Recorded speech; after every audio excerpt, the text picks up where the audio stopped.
नमस्कार, मैं अपूर्वा। आप देख रहे हैं यूथ इंडिया। आइए नजर डालते हैं आज के कुछ खास खबर की ओर। प्रश्नकाल के साथ राजस्थान विधानसभा की आज की कार्रवाई शुरू हुई। राजस्व मंत्री हेमंत मीणा से कांग्रेस के डूंगर राम गैदर ने चकबंदी और सर्वे के लिए काम कर रही कंपनी का नाम पूछा। मंत्री ने पुराना जवाब ही पढ़कर सुनाया और इस दौरान मंत्री को पर्ची भिजवाई गई जिस पर कंपनी का नाम लिखा हुआ था। विधानसभा में बिजली से जुड़े सवाल पर ऊर्जा मंत्री हीरालाल नागर के जवाब से नाराज कांग्रेस नेताओं ने संसद में हंगामा किया। विपक्ष ने वेल में आकर नारेबाजी की। परबतसर में कांग्रेस विधायक रामनिवास गाबड़िया के सवाल पर मंत्री के जवाब से हंगामे की शुरुआत हुई। गाबड़िया ने मंत्री के जवाब को गलत बताते हुए कहा कि सदन में जवाब आ रहा है कि किसानों की विजिलेंस चेक रिपोर्ट नहीं भरी जा रही है, जबकि नागौर जिले में किसानों की VCR भरी जा रही है। कांग्रेस के रफीक खान ने शून्यकाल के दौरान स्थगन प्रस्ताव के जरिए चिरंजीवी योजना में इलाज नहीं होने का मुद्दा उठाते हुए हिजाब का मामला भी उठाया। 2024 और 25 के लिए अंतरिम बजट पेश किए जाने से 2 दिन पहले वित्त मंत्रालय ने आज यानी 29 जनवरी को बताया कि भारत की GDP अगले साल 7% रह सकती है। मंत्रालय ने the Indian economy a review नाम की एक रिपोर्ट जारी की है। इसे मुख्य आर्थिक सलाहकार V अनंत नागेश्वरन के ऑफिस के अधिकारियों ने तैयार किया है। रिपोर्ट में कहा गया है कि मजबूत घरेलू मांग ने पिछले 3 साल में इकोनॉमी को 7% से ज्यादा विकास दर पर पहुंचा दिया है और पिछले 10 सालों में सरकार की ओर से उठाए गए कदमों के कारण निजी खपत और निवेश में मजबूती आई है। मैन्युफैक्चरिंग को बूस्ट देने के लिए उठाए कदम और इंफ्रास्ट्रक्चर में इन्वेस्टमेंट से सप्लाई साइड भी मजबूत हुई है। दिल्ली में ईडी की टीम सीएम हेमंत सोरेन के आवास पर पहुंची है। सीएम हेमंत सोरेन नहीं मिले। ईडी के अधिकारी जमीन घोटाला मामले आवास के अंदर कागजात खंगाल रही है। हेमंत सोरेन दिल्ली में कहा है जानकारी नहीं मिल सकी है। इधर रांची में बीजेपी ऑफिस के बाहर सुरक्षा व्यवस्था बढ़ा दी गई है। हेमंत सोरेन की गिरफ्तारी की आशंका को लेकर झारखंड के सभी जिलों में अलर्ट जारी किया है। खासकर ऐसे जिले जहां JMM का प्रभाव ज्यादा है, उन लोगों में सुरक्षा बलों को अलर्ट रहने का निर्देश दिया है।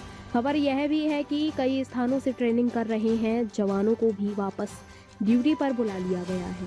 साथ ही भाजपा के बड़े नेताओं के घर और दफ्तरों की सुरक्षा भी बढ़ाई गई है। इधर हेमंत सोरेन की गिरफ्तारी की आशंका को लेकर महागठबंधन के विधायकों को रांची आने को कहा गया है। बताया जा रहा है कि 3 बजे अभी विधायकों की अलग अलग बैठक होगी और आगे की रणनीति तय की जाएगी। योगी ने रामलला के दर्शन किए। राम मंदिर में VIP दर्शन को लेकर मीटिंग की। 31 दिन में 11 राज्य के आएंगे मुख्यमंत्री।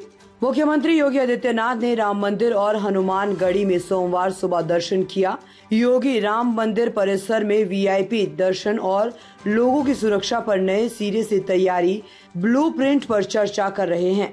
दरअसल त्रिपुरा, असम, राजस्थान, गोवा समेत 11 राज्यों के मुख्यमंत्री और उनकी कैबिनेट रामलला के दर्शन करने के लिए आ रही है। 4 मार्च तक अयोध्या में VIP मूवमेंट बढ़ गया है।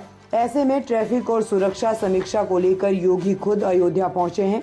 योगी 3 घंटे तक अयोध्या में रहने वाले हैं। उनके साथ स्पेशल DG प्रशांत कुमार, श्री राम जन्मभूमि तीर्थ क्षेत्र के पदाधिकारी, कमिश्नर गौरव दयाल, DM नीतीश कुमार मौजूद है।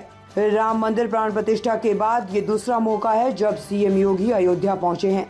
अपने हर अयोध्या दौरे की तरह इस बार भी CM सबसे पहले हनुमानगढ़ी में दर्शन करने के लिए पहुंचे। केंद्रीय मंत्री शांतनु ठाकुर ने रविवार को कहा कि मैं गारंटी देता हूं कि देश भर में 7 दिनों के अंदर नागरिक संशोधन अधिनियम लागू हो जाएगा। ठाकुर दक्षिण 24 परगना के काकद्वीप में एक रैली को संबोधित कर रहे थे। उन्होंने कहा कि पश्चिम बंगाल ही नहीं बल्कि देश भर में अगले 7 दिनों के अंदर CAA लागू हो जाएगा। ठाकुर बनगांव से भाजपा के सांसद हैं। ठाकुर के दावे पर राज्य में सत्तारूढ़ तृणमूल कांग्रेस ने भी दोहराया कि राज्य में CAA किसी भी हालत में लागू नहीं होगा। तृणमूल के प्रदेश प्रवक्ता कुणाल घोष ने भाजपा व केंद्र सरकार पर आरोप लगाया कि लोकसभा चुनाव से पहले लोगों को गुमराह करने के लिए ऐसी खबरें फैलाई जा रही है। इससे पहले कोलकाता में पिछले साल दिसंबर में एक रैली के दौरान गृह मंत्री अमित शाह ने भी कहा था कि CAA को लागू होने से कोई नहीं रोक सकता। शाह ने घुसपैठ, भ्रष्टाचार, राजनीतिक हिंसा और तुष्टीकरण के मुद्दों पर ममता बनर्जी को घेरा था। उन्होंने लोगों से ममता सरकार को बंगाल से हटाने और 2026 विधानसभा चुनाव में भाजपा को चुनने का आग्रह किया था।